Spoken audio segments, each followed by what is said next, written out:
देश में यूपीए की सरकार थी और मनमोहन सिंह जी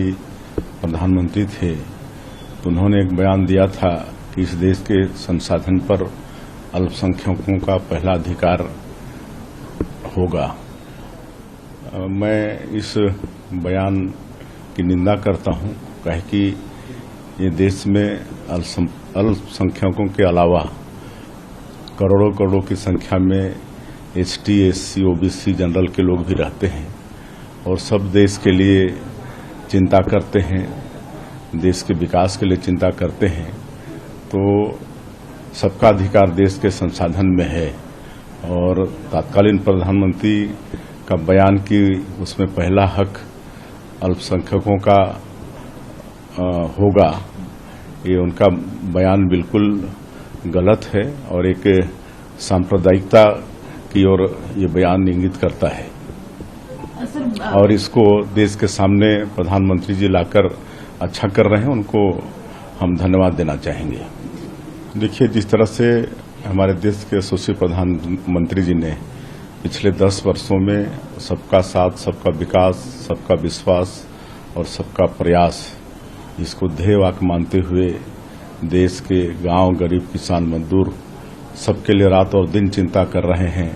और देश की जनता के प्रति,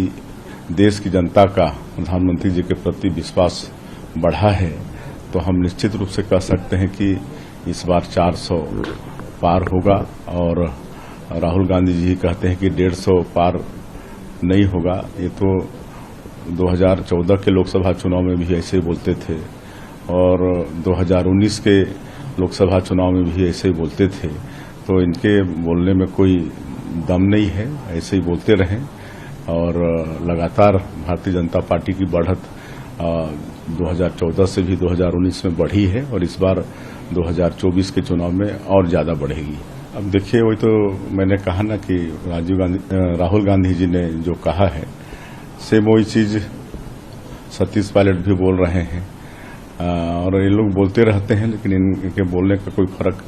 नहीं पड़ता है। 2014 में, 2019 में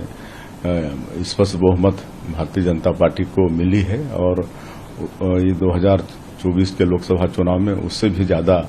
जनता का आशीर्वाद लोकसभा के चुनाव में मिलने वाला है। देखिए, राजनांदगांव से हमेशा भारतीय जनता पार्टी जीतते आई है और कांग्रेस पार्टी यहां से इस प्रदेश के कांग्रेस के पूर्व मुख्यमंत्री श्री भूपेश बघेल जी को प्रत्याशी बनाकर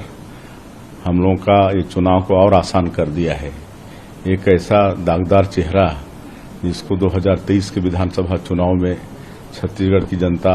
नकार चुकी है, उसको कांग्रेस पार्टी यहाँ लोकसभा का प्रत्याशी बनाई है। तो हम लोगों का ये लोकसभा की लड़ाई बहुत आसान हो गई है।